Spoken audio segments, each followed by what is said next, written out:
Hello and welcome along to 101 Part-Time Jobs. I'm Giles Bidder and this is the only podcast in the world where you get to hear from some of your favourite musicians about their previous jobs. You know, music isn't exactly the most reliable way to make a living, and that's what I want to talk about. I want to get stories. I want to find out how some of my favourite bands, some of your favourite bands have survived over the years. We're coming up to the 101st episode, which is a miracle in itself. We got some brilliant names over the last 96 or so episodes. We got Raymond McGinley from Teenage Fan Club recently, Tim Burgess a few months ago, Matt Osman from Suede. There's a great list, and I'm looking forward to a little projects that I've been working on for the last few months when I release that 101st episode in a couple of weeks. But this week we've got Ed Cosens, known for his work in Sheffield Faithful's Reverend and The Makers. His solo album Fortunes Favour is coming out on April the 9th. Behind this is On the Run, the latest single taken from the album, and you can find this online now. Thank you for listening. Make sure you're subscribed and all that stuff. As always, I've got some brilliant guests coming onto the show in the next couple of weeks. East London's Signature Brew have been brewing music-inspired beers since 2011. They've made some amazing beers with Mastodon, Idols, Slaves, Sports Team. They've probably made one with your favourite band, and you can go onto their website, signaturebrew.co.uk, and get lagers they've made, non-alcoholic as well, delivered directly to your door. With the voucher code 101podcast, all capital letters, you can get 10% off your order. All right, here's Ed Cosens on 101 Part-Time Jobs. Go well. Cheers!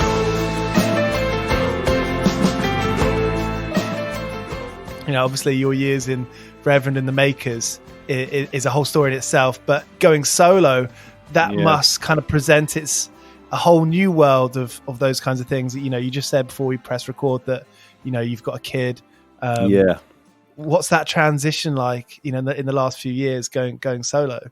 Well, I mean, it's definitely an interesting thing. Obviously, with having sort of a family and kids now, and being in sort of rock and roll, or supposedly in the rock and roll game, it's obviously it can be difficult to kind of balance the two together, time wise and sort of, you know, emotionally as well. It can be quite difficult. So obviously, if you're having to go away or whatever, it can be really difficult. But I don't know. I mean, the solo thing, it hasn't really kicked in yet, if I'm honest. I mean, obviously, I went away for a couple of weeks, a couple of years ago almost now, to actually record the album. So, you know, that was a period of being away from that long ago. Yeah. It's been a fair old process. Obviously, with one thing and another, it's taken a minute to get to the actual release date, which obviously is coming up in a couple of months. But so yeah, you know, going away, and I think at that point our youngest was about 18 months. So, you know, obviously going away when he was quite small for a couple of weeks. But I mean, it wasn't a huge amount of time. But yeah, so but beyond that, I mean, I've not really solo wise, I've not really done a huge amount yet. So it's not been too bad, the transition thus far. But obviously, yes. And you're a full-time musician for tax purposes. Yes, yeah, that is my my job, so to speak. Although at the minute I feel a bit more like a full-time parent and sort of a proper like daddy daycare sort of world at the minute. It's because my wife works pretty much full-time at the minute and has done since sort of beginning of lockdown. So yeah, I've kind of had to pick up that sort of side of it really, and yeah, do that as my job, so to speak, even though it's unpaid, unfortunately. But you know, it's we've got to do it, haven't you? It'll pay dividends in the future, I'm sure. Maybe I'll go into teaching or something. Not. No, definitely not. I've read in a you know, some interviews how, you know, there is, you know, the confidence is maybe something that you've battled with in some regards. Yeah. And, you know, it makes me think as a fan, it's so interesting seeing someone like yourself and your years and experience still have that kind of niggling feeling. Yeah, I mean, obviously, I think as a creative person, whether it's music or art or you know, being an author and writing books or whatever format it is that you're doing, there's always an element of just uncertainty about what you're doing. Is it good enough? You know, will people react in the way you want them to? I don't think that ever goes away.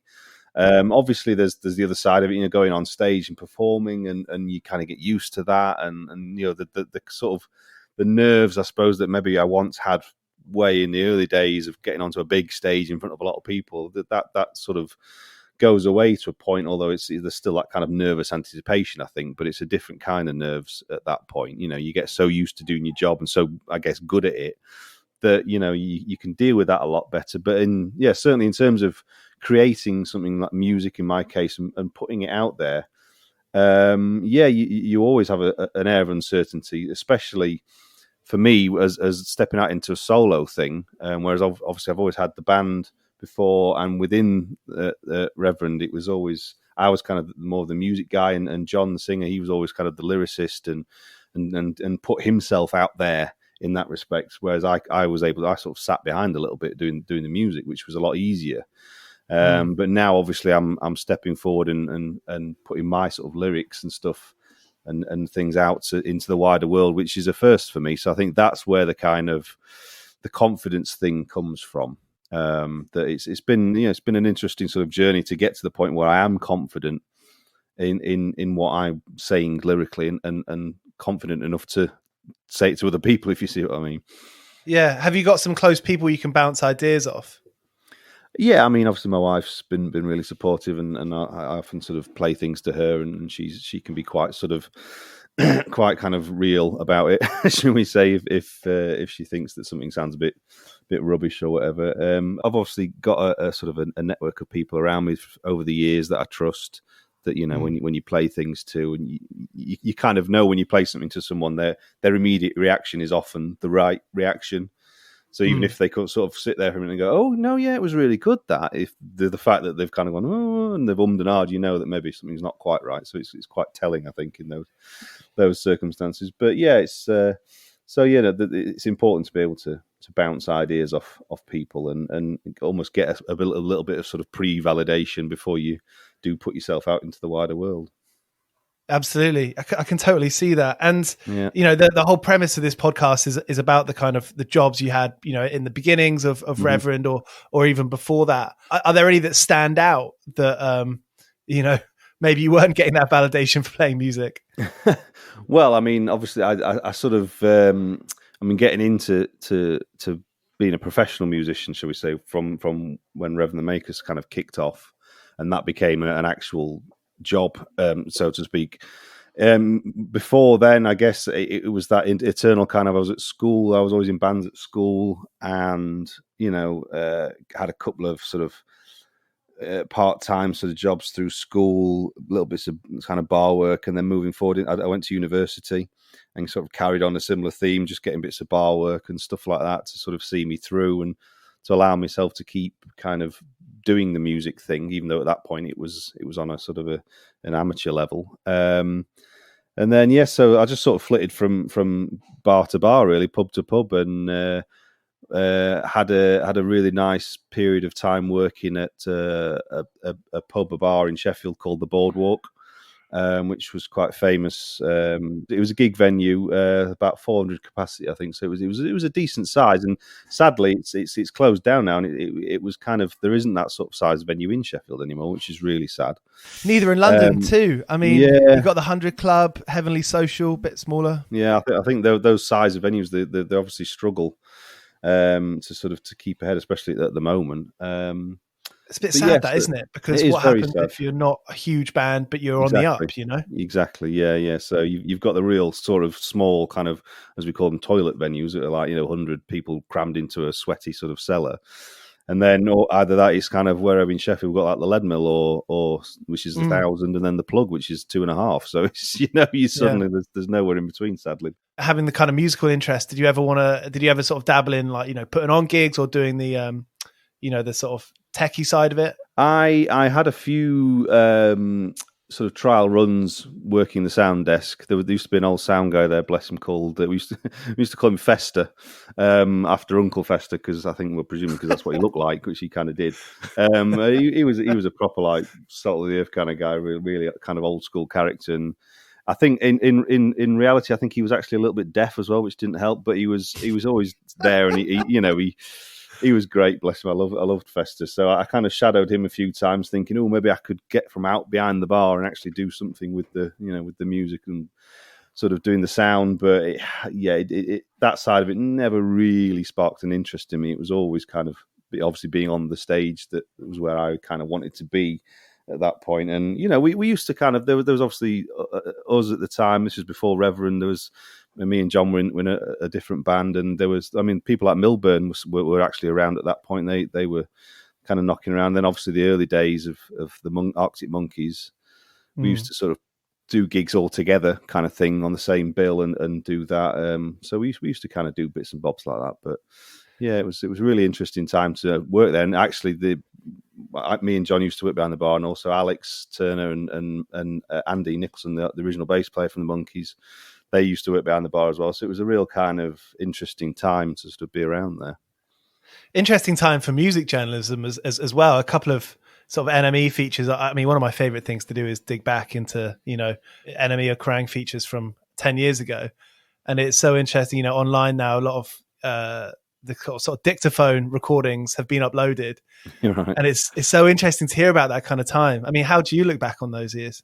I mean, with real fondness, I suppose, really. It was a really exciting time, to be involved in music and in bands, and obviously with the way that things went for sort of Arctic Monkeys at the time, that in itself was exciting. That you kind of your mates, your pals, were suddenly in this enormous band, and I don't know. It's difficult looking back. Obviously, we were all quite young at the time as well, so you kind of look back, and I guess you kind of have the rose tinted spectacles on a little bit, don't you? And think, oh yeah, that was amazing. I mean, in truth, it was probably quite difficult at times, and there were some difficult moments, but.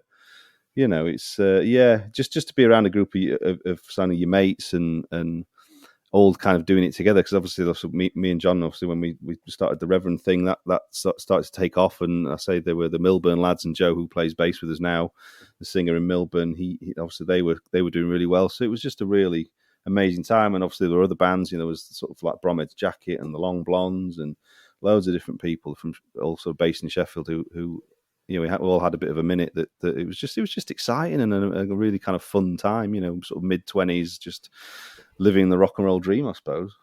And those bands are getting signed. Yeah. Major labels, big independent labels.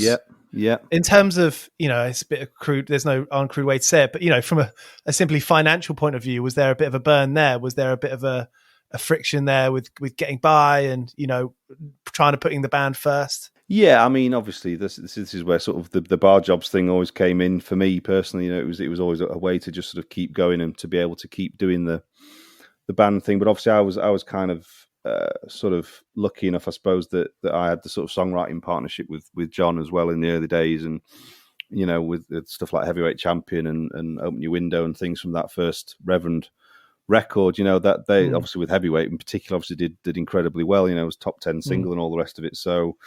There was obviously a slight easing of the financial burden once that all kind of started kicking in, and yeah, it's I felt like I've kind of been sort of muddling through ever since.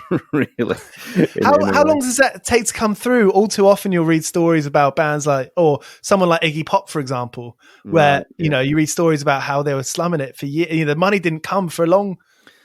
Seemingly a long time. Yeah, I think nowadays it's or certainly when we were starting, it was slightly different to obviously sort of Iggy Pop and his early days. That I think there was a lot of kind of that in the kind of 60s and 70s where it was all the rights and the contracts were signed up by sort of the managers and the labels, and often the artists would, as you say, would never see anything for years. But I mean, I think what's good now is we've obviously got things like the PRS Foundation that sort of look after a lot of the artist shares of the songwriting and stuff. So they're very, very good. And I think it all works on kind of like a 9 to 12 month sort of delay, I guess, from doing stuff to actually seeing bits of money start to come through, with sort of live gigs and stuff like with Heavyweight when it was on radio, for example, it would always kind of be a slightly knock on effect. You kind of get by on that, don't you? Especially when you obviously you're younger and you haven't got sort of family and all those ties and stuff. It's a lot easier to do that then than it is now. But we kind of get through. Were you emotionally prepared, do you think, at that time to take on that kind of slightly more professional, identity?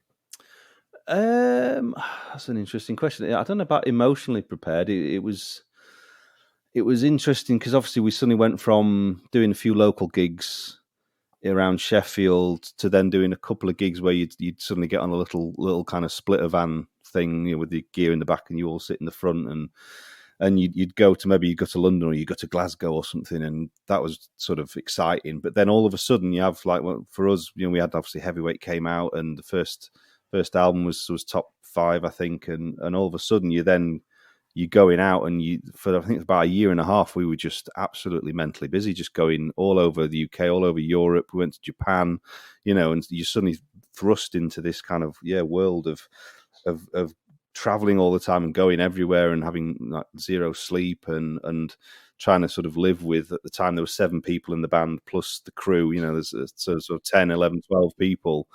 All kind of virtually living together in a mobile fashion. I think, look, at the time, I had no idea, just sort of got on with it as you do. I think you just kind of deal with stuff. But looking back, there was I don't think any of us were really prepared mentally to go through that. And there were certainly, as I sort of said earlier, there were certainly, looking back, times that were very difficult, and there were arguments and fallings out and all the rest of it.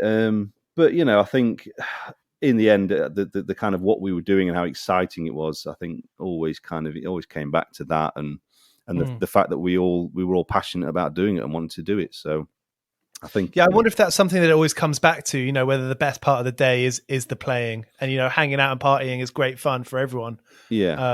But was it the music that was really kind of still the driving from your heart? Was it coming from your heart? Yeah, totally. I mean, there was that sort of classic. You get into the routine. You turn up at a venue or wherever you've been traveling from overnight or whatever through the day, and then there'd be all that kind of time sat around, and it would feel a bit difficult. And that's when all the kind of the arguments and the tetchiness, I suppose, comes in, when people are tired and they're just sat waiting.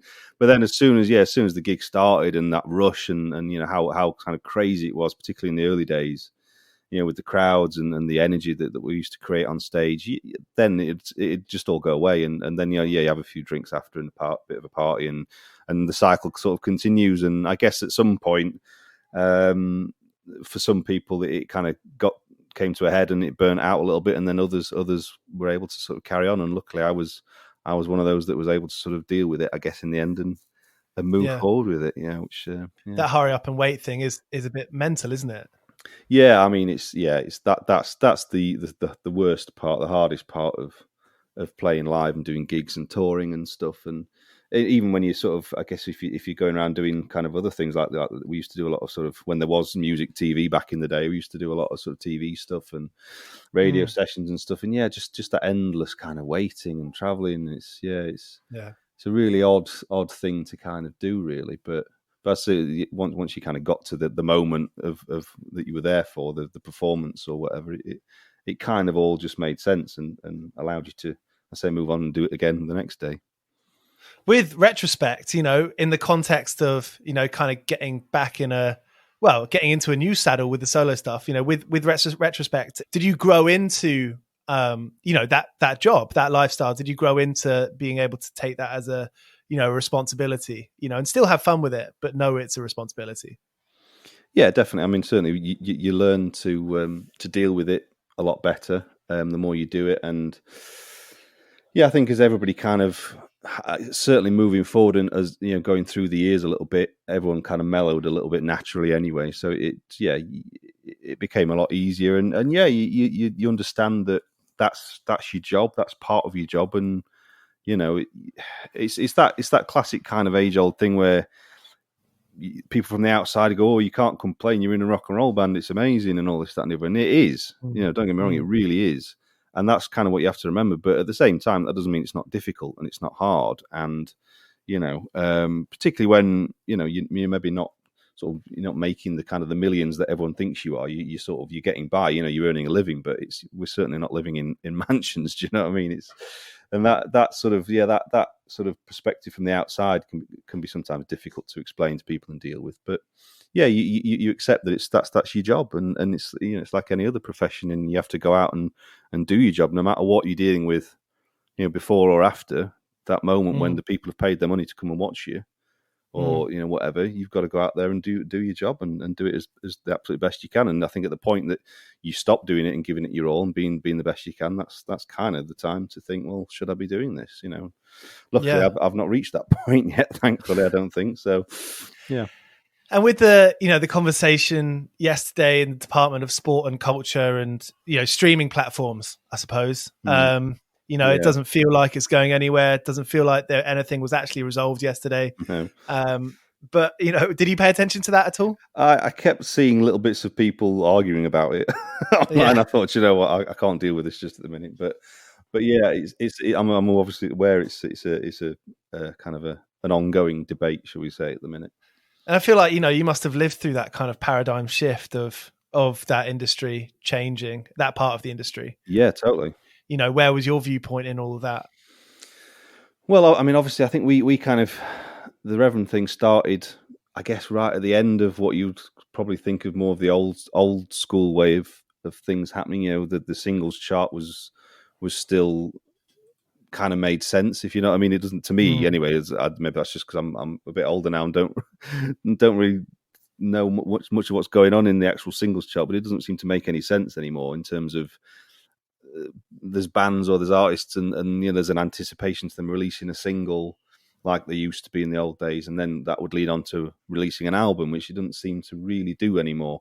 All that kind of stuff's kind of finished, and it's just like people just seem to just put track after track after track out on these streaming platforms, and yeah, I think the we kind of came in right at the end of that, the old school kind of way, and then obviously there was already the shift to sort of downloading music and iTunes and all that had already begun, but it was still very much a kind of a physical sales market.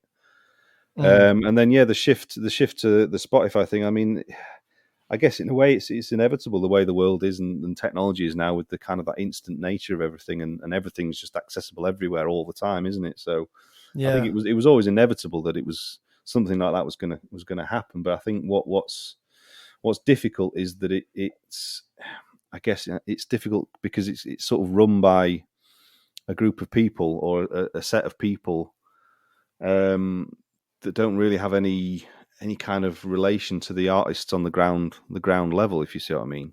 Absolutely. And obviously there's a group of people right at the upper echelons of streaming that get hundreds of millions of streams, and that's kind of all right. But there's 1,000, 100,000 times more people at the other end who get nothing realistic in relative terms.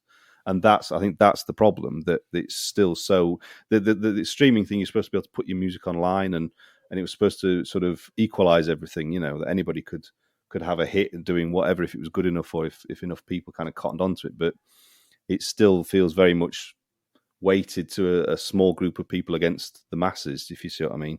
Absolutely. So that I think that's the thing, that there needs to be some kind of equalization on, really, and there needs to be some thought put into that. Whether it'll happen or not, I don't know. I mean, I hope it will, for the sake of music moving forward. I'm a pretty optimistic person, so, and I'm kind of painfully aware of that sometimes. But I wonder, in this situation, the more visibility this issue has, the fact that everyone knows that independent artists are finding it even harder than usual, than ever, to just live and survive and keep on doing their thing. Whether this whole conversation actually kind of means that people into alternative subcultures, whatever you want to call it, alternative, independent music, whatever, people will be just more aware of that. So they will know, someone such as myself will be like, no, I'm not going to listen to that on Spotify. I'm going to go over to their Bandcamp. Yeah, I mean that's an interesting point. I mean, there's a lot of the kind of people sort of tweeting, sort of support the band, buy the merch, all that kind of stuff, and the Bandcamp thing is really important. And I don't know, it's such a difficult thing, because you're really caught between two sides sometimes. Because for me personally, with the solo thing, it'd be great to just say, no, you can get my music, but it's only on my website, where we control how it's all put out there and how you listen to it and who controls all the money. But at the same time, you're in a real difficult situation that on the other side, if it's not on Spotify, it's so difficult to potentially reach the amount of people that you would otherwise reach, unless you've already got hundreds of thousands, millions of followers on all the different sort of social platforms and stuff, which, me personally, I've got a few, and the band's got a few more than that, but it's still in global terms. It's not a lot, huge amount. So it's a really difficult place to be in, and it's I don't quite know what the answer is, if I'm honest. It's part of the job description now, is it? Would you say it's one of the part-time jobs of being an artist? Well, the social media thing. Yeah, and speaking to your manager and your team about how you're going to navigate. Yeah, totally. I mean, I'm always having sort of Zoom meetings at the minute on how to improve social numbers and all this stuff. And some half he's just thinking, "Oh God, is this what it's come to? Do I really want to do this?" Yeah, and that's difficult. But then on the other hand, you've kind of just got, like we were saying earlier, you've kind of just got to accept that that's kind of part of the job now. And if I want to keep doing this as a job, that unfortunately that's kind of a side that you have to deal with. Because it's not going to go away. It's not going to change. It's not, people aren't suddenly going to go and realize, oh no, this is really bad, isn't it, or whatever, and it all just disappear, because that isn't going to happen. So yeah, have you found yourself developing your own personal opinions, which may differ from your manager or your teams or anything like that? I mean, I think of course, there's always differences of opinions on stuff like that, but I guess again, you've got two sides. You've obviously got the artistic side, which think power to the people and all that. Let's do it our own way. Let's do all that, and then you suddenly get into a thing like, I'm going to do this. I'm going to sort of put it out myself and this, that, and the other. And then you talk to your manager, and they make a sort of a reasoned argument from their side and their point of view, and then you obviously think, oh yeah.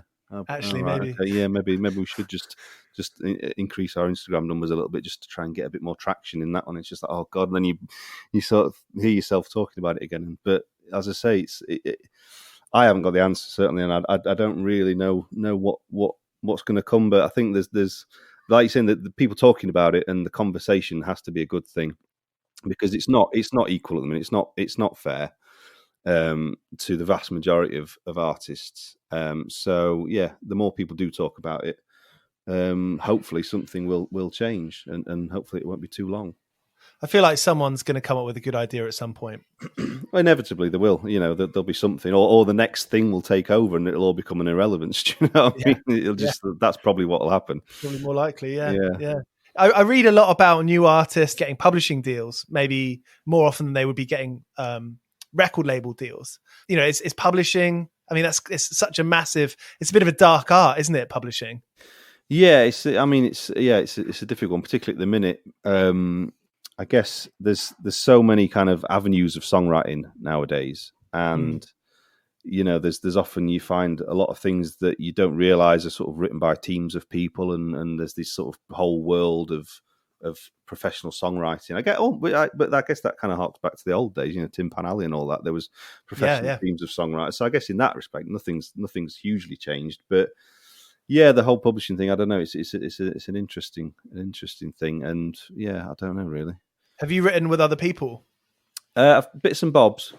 Yeah, we over the last sort of few years, our sort of management has got us in sort of writing with other people, and I've just done a songwriting camp just recently that was cool. That's really interesting, sort of working in that world, and it's something that's a little bit alien to me still, because obviously I'm particularly in that world. The sort of all these things are geared more towards, I guess, pop music and all that kind of stuff, whereas I'm very much still in the sort of indie camp, But it's certainly an interesting thing, and I think done if you get sort of mixed with the right sort of people and do it in the right way, I think you can come out with some really interesting results. Particularly if there's people like myself who maybe come from an indie background, and then working maybe with a producer or a melody writer that's more from the pop world, it can be quite interesting. So yeah, I don't know. It's something that I keep being told I need to do more of. But it's difficult. Yeah. I mean, I wonder if there are moments, sort of lovely moments that do spark your imagination, that don't feel so arbitrary and banal as other moments. Yeah, definitely. And as I say, I think that comes back to sort of the mix of the people you work with. Sometimes you sort of with people that, for whatever reason, I guess with any kind of artistic endeavor, if something doesn't click, then it doesn't click or whatever. And I guess no matter how long you sit there, you're never really going to write or come up with something that kind of floats your boat, so to speak. But then, yeah, as you say, when there was a couple of times in this last sort of week where I was doing stuff that the mix of people was really good, and yeah, we came out with something that actually, it might not have been my kind of first choice of thing to do, but it came out really well in the end, and I was sort of really pleased with it. And Brilliant. yeah, so Excellent. you never know really, particularly with writing music stuff. You just never know. You Yeah. never know what's going to come out the other end. It's such obviously a thing that you can sit for hours one day and have nothing, and then literally you can have a minute the next day, and all of a sudden you've written an amazing song. So it's you just can't predict it. Are you kind of consistently discovering things about yourself writing solo material? Discovering things about the way you write, or maybe kind of lyrical prose, or kind of certainly in a lyrical sense. Yeah, I think musically, I've kind of found my sort of style musically now, and have been sort of finding that for the last few years. Certainly with the later work we had with Reverend and moving into the solo thing, that's kind of fairly clear to me. But yeah, lyrically, as I said before, it's something that I've not really done that much of before. Because obviously I've been working with John, who was a great lyricist, so there's never been a real need for me to have to worry about lyrics. But being able to look back and draw from all those experiences that we've talked about from over the years of of the kind of the joys and the frustrations of working in the music industry and doing what we've done, and obviously the difficulties that can pose with relationships and both friendship and with sort of with love and everything as well. It's but that's kind of been the really interesting process, I think, for me, lyrically, working all that stuff out and figuring a way of expressing myself that I feel comfortable with and confident that other people will react to as well. Yeah, it's funny for someone like me who has just an kind of utmost confidence in you to be able to do that. Just knowing you've been a musician for that's been your career. So that's interesting to take on this whole kind of new leaf, as it were, or like sort of new idea into your fold. Yeah, I mean, I guess this is the thing that I think maybe people don't often realize, that it's it's not an easy thing to do, no matter how much success you may get, or to the outside world how well you might be doing, or how confident you seem. As you say, it's people don't often realize how difficult it can be, and how much you can sort of sit and agonize at times with it as well, which is disappear into some sort of slightly darker places if it's not going well. But then I guess again, that's the same with any kind of artistic endeavor. Artists and people who write and whatever else, poets. There's always moments where it's really difficult, but to the outside world, you could be seen to be super confident. So yes, it is an interesting juxtaposition, I suppose. Sometimes those dark times are going to bring out your best material. Well, it's all good for us on the other side. Yeah, totally. And I think again, that's the sort of the interesting angle on it, isn't it? So, some of the best music and art has always come out of difficulty and adversity, hasn't it? So, yeah. Well, Ed, thanks so much for coming on the show. No, it's an absolute pleasure. What are the next few months entail for you? Anything coming up that you're looking forward to? Have you got any exclusives for me? Well, obviously the release of the album finally, after we said sort of a good two odd years in the making at least, and then obviously the time development before that. So that's going to be a huge moment for it to actually be released. And there's going to be, what we've released, I think 3 tracks already off the album. So now we're gonna look to maybe 1 or 2 more before the actual album drops. So that'll be really exciting. And I think the main thing is just to try and get out and actually play some music live. It's obviously with the way things are at the minute, that's impossible. But it's such a difficult thing to think about. I was talking to my wife about it last night about what if this vaccine and all the rest of it doesn't actually make that much difference? And looking forward beyond that, you just think, oh God, I don't know if I can.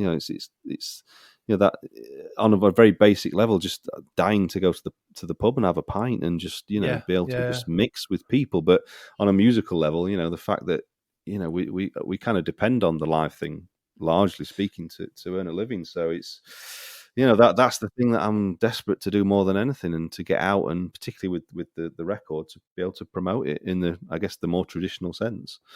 So that's what I'm looking forward to most. When it'll happen, I don't know. I would love a pint of brown and some loud music. Yeah, do you know what I mean? Just to not be able to hear in your ears just ring a little bit and just feel a bit. Yeah, that'd be great. On the couple of years preparing for this record, I mean, have things changed over the years that you maybe didn't expect? I mean, I'm just thinking like that period of time developing a record must be positive, mostly largely positive, to be able to have the time to look at it a bit more objectively, give yourself a break from it for a few weeks. Yeah, I mean, certainly. I mean, the whole start of the process, it was very much at that point kind of almost like a DIY approach between myself and the management. I sort of had a batch of songs and I really liked and they really liked as well. So we were like, let's just sort of record it, get in the studio and see what happens, really, which was an interesting sort of way of doing it. And I think this is why it's taken a little bit longer, because obviously once the sort of the label Distiller got involved, that obviously they wanted to come in and sort of and put their sort of spin on it and do what they do. So yeah, it's been an interesting process. There's been lots of times to sort of sit back and reevaluate what's happening. Yeah. And obviously at the beginning of the process, there was obviously the plan to record the album, release it, tour it, go and try and support different people and do all that. And that's obviously all fallen by the wayside because of everything that's happened in the last 12 months. So yeah, it's been a constantly evolving thing. But I just hope that now we can finally start to properly move forward with it, depending what happens in the future with the virus and everything. But yeah. Well, I'm so looking forward to the record, and it's been a total pleasure, chatting, hearing about those stories from over the years. I mean, it comes up all the time, the glory days are now.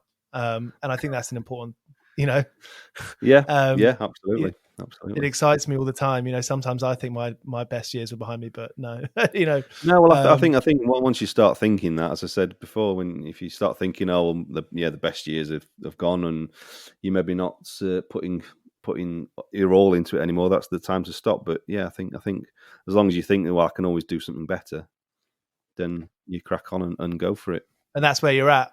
I think so, yeah. I hope so. Anyway, that's kind of. I don't feel like I'm done, certainly in that respect. So there we go. Ed Cosens here on 101 Part-Time Jobs. If you haven't subscribed by now, you should go ahead and do that. Don't forget to buy his album Fortunes Favour, out the 9th of April. And that, I believe, is everything for this week. Here's Sparrer. I've been working all day for me mate on the side, running around like a blue ass fly. I've been working all day for me mate. Every bleeding minute I've been on the go, up and down the ladder like a fiddler's elbow. I've been working all day for me mate. This is a Mighty Moon Media podcast.